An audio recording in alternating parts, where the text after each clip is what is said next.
G'day, I'm Kath Molloy and here we are with M.A.D for Mondays, and I'm with Tony Riddle from Spark Bureau. So let's hear what he does on a Monday to make a difference. Okay, thanks Kath. I guess first up on Monday we have a meeting and we actually discuss what's going to happen for the week and what's our key things that we're going to do for the week for our team.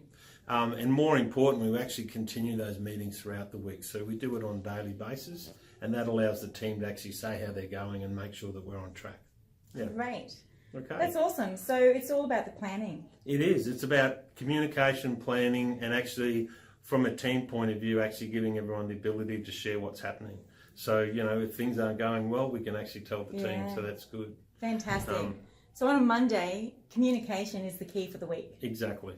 Perfect. Yep. And I would love to take the time just to quickly show everyone what you've got here. Oh, yeah, for sure. Is that okay? So this is the Spark Media Centre. So that's available for hire from all companies, and it's been set up specifically to give people and companies the opportunity to come in and actually make their own media content.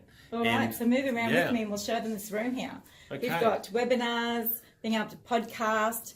We've got the big green room at the back. Exactly, we've got green screen, white screen for video. So we've got a 4K camera that you can come in and use. We've got the sound set up, the mics, all the gear. Wow, that's perfect. So high five to you. Well done. Yeah, thanks, Kath. Love that you got this. This is here and available on the Sunshine Coast. So if you're coming to the Sunny Coast or you live here and you want to run some podcasts, webinars, videos, this is the place to go. And it's all at a really reasonable price. Yeah. Yay. Great, thanks. All right, thanks, Tony. Bye. See ya.